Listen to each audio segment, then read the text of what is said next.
Maestro Sir Anton, guro't vlogger na Pilipino, tagahatid ng balita sa bayan ay totoo.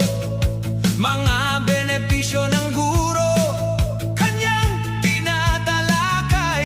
Sa video natin ngayon mga maestro ay pag-usapan pa rin natin itong tungkol sa teaching allowance at sa brigada eskwela. Ayan. So, marami kasi tayong mga nakikita mga katanungan mga maestro na kung ito bang ating matatanggap na teaching allowance ngayon pong not earlier than the first day of school, which is sa ano po yan, ano po, sa June 8, Monday.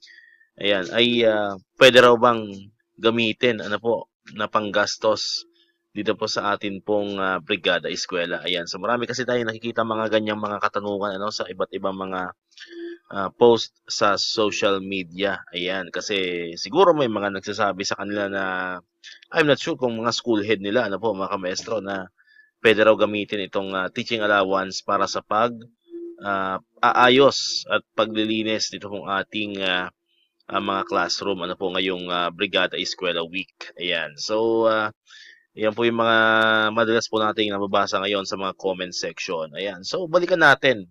Ano nga ba talaga ang purpose, ano po, mga kamaestro, nitong teaching allowance na natatanggap natin, ano po, not earlier than the first day of school, na ngayon po ay 10,000, ano po, from 5,000, then naging 7,000, and then ngayon ay 10,000. And parang naging 2,000 nga muna yan, ano po. Nung ang tawag sa kanya ay chalk allowance pa, no? Kung naalala po ninyo before, please correct me if I'm wrong mga kamestro, parang chalk allowance muna ang tawag yan, di ba? So yun po yung 2,000 pesos, then naging cash allowance, ayan, naging 5,000 pesos cash allowance, then hanggang sa ngayon po ay naging 10,000 na siya, at ito po ay tinatawag na po natin na teaching allowance. So wag po kayo malilito po doon mga kamestro, no? Kasi yung iba nasanay pa rin na chalk allowance, ano po, baka daw iba pa yung chalk allowance at iba itong teaching allowance. So yun po ay iisa na lamang, ano po mga kamestro. Nagbabago lang yung pangalan or yung tawag, pero yung purpose is the same pa rin naman. Ayan, so medyo tinanggal na yung tawag na chalk allowance ay binago na sapagkat sa panahon naman natin ngayon ay hindi naman sa lahat ng oras ay gumagamit na tayo ng chalk, ano po mga kamestro, dahil sa atin pong technology, ano po, gumagamit tayo ng mga PowerPoint. Although before naman may PowerPoint na, ano, pero ngayon mas lesser na yung paggamit ng chalk dahil mayroon tayong mga whiteboard, ano po, yung whiteboard, ang ginagamit na siyempre dati ay whiteboard marker, ano po, ano nga naman tawagin natin yan na whiteboard marker allowance. Ayan, so, kasi may mga nagtatanong din sa atin, ano, kung bakit daw naiba yung tawag, ayan. So, yun nga, although siyempre masarap pa rin naman gumamit ng chalk sa pagtuturo kasi diyan naman talaga tayo nasanay, especially tayo mga medyo matatagal na sa service, ano?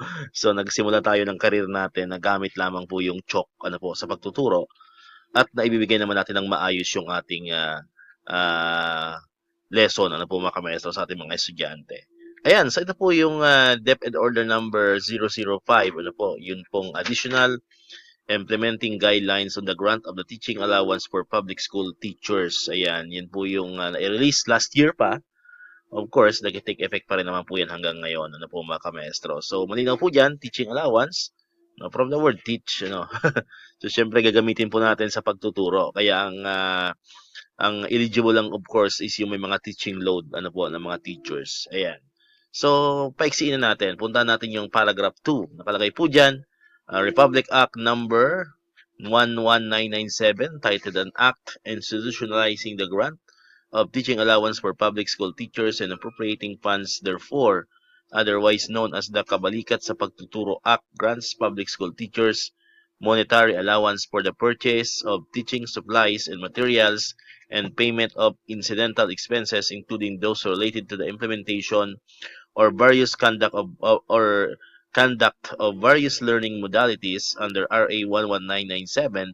The initial teaching allowance for school year 2024-2025 was set at 5,000 pesos per teacher and 10,000 pesos per teacher for school year 2025-2026 and school years thereafter. Ayan. Then, ito yung definition po ng teaching allowance. Makita nyo rin po dyan. Refers to the cash grant given to public school teachers for the purchase of tangible or intangible teaching supplies and materials, the payment of incident expenses or accidental incidental expenses in the implementation or conduct various learning delivery modalities. Ayan. So, malinaw po dyan nakasada na po dito sa DepEd Order number 005 series 2025 na ang atin pong teaching allowance ay kaya nga kinuha po siya sa word na teaching, syempre ay gagamitin natin ang pambili ng lahat ng mga gamit natin sa pagtuturo. Ayan. So ano-ano ba yung mga gamit sa pagtuturo na pwede nating bilhin, 'di ba? Pwede yung mga pentel pen, of course chalk, ano kung gumagamit pa rin tayo ng mga chalk.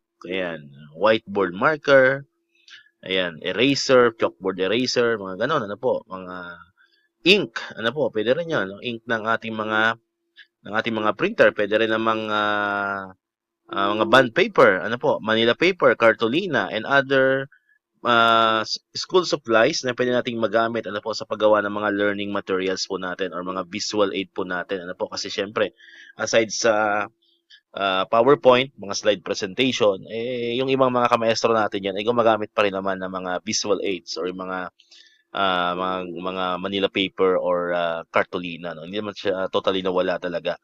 Ayan, mga masking tape. So, doon po ginagamit. Ano po, yan po yung purpose dito pong ating teaching allowance. Kaya binibigay siya during the first day of school. Ayan. So, kaya hindi siya binibigay ng ano no, ng a week after kasi nga baka magamit sa brigada. Ano po mga kamaestro. So, hindi pwedeng sabihin na ito pong ating uh, teaching allowance ay gagamitin natin for brigada eskwela kasi hindi naman nakalagay diyan na repair and maintenance. Ano po mga kamaestro?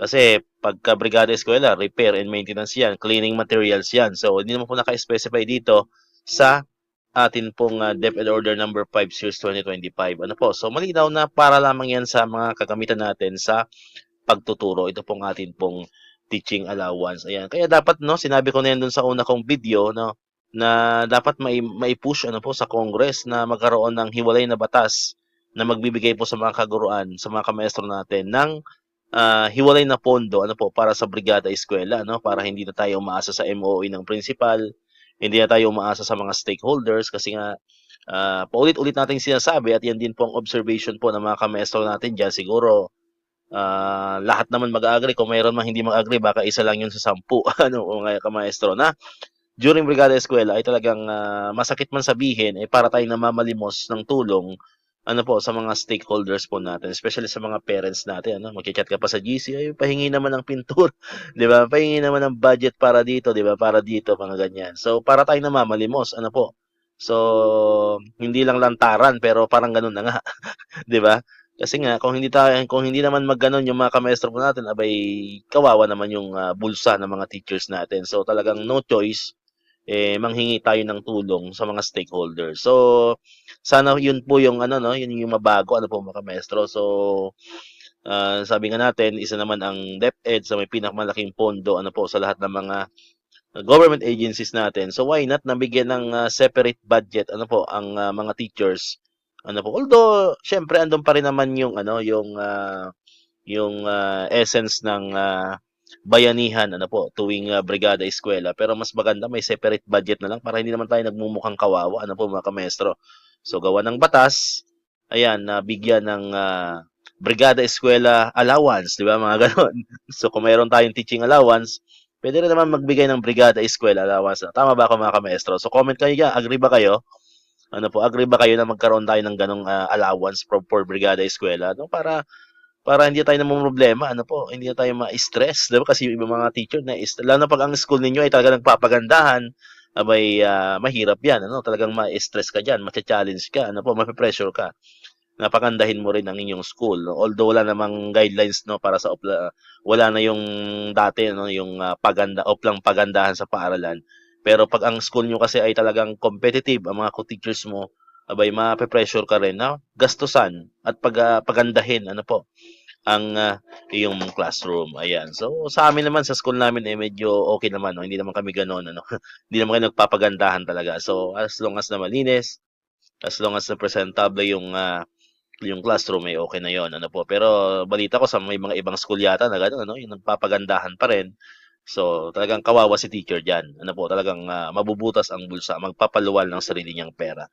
So yun po yung suggest natin diyan, no, yung magkaroon sana ng batas ano po for Brigada Eskwela allowance na direktang mapupunta kay teacher mismo. Kunyari, 3,000, no? Pwede na 'yan, no? 3,000, 4,000, 'di ba? Pambili ng pintura sa sahig, pintura sa pader, 'di ba? Mga ganong bagay ano po na makakatulong sa mga teachers po natin. So comment po kayo diyan sa ating comment section kung agree ba kayo sa atin pong opinion or argument ano po tungkol dito sa Brigada Eskwela na magkaroon tayo ng sariling pondo ano po sa pamamagitan ng pagki-create ng isang batas para sa Brigada Eskwela allowance. Ayan. So comment lang kayo diyan mga kamaestro sa atin pong comment section kung agree ba kayo. Kung hindi naman kayo agree, okay lang, 'di ba? Kung hindi man kayo agree, ano ba yung mai-suggest po ninyo, no, na para mas mapagaan ang buhay ni teacher tuwing Brigada Eskwela. Alright, so dito ko natapos itong ating video ngayon mga kamaestro. Kung di ka pa nakakapag-subscribe, click mo na ang subscribe button dyan para ikaw yung unang nakapanood ng mga videos ay na-upload natin. Katulad nito yung mga updates pa rin about sa DepEd and syempre sa mga benefits ng mga teachers and government employees. Syempre, click mo na rin ang notification bell button para ma-notify ka. Always updated ka pag may mga bago tayong uploaded na videos. Sa muli, maraming salamat sa inyong panonood at pakikinig. Once again, El Maestro, see you on my next vlog. Bye-bye!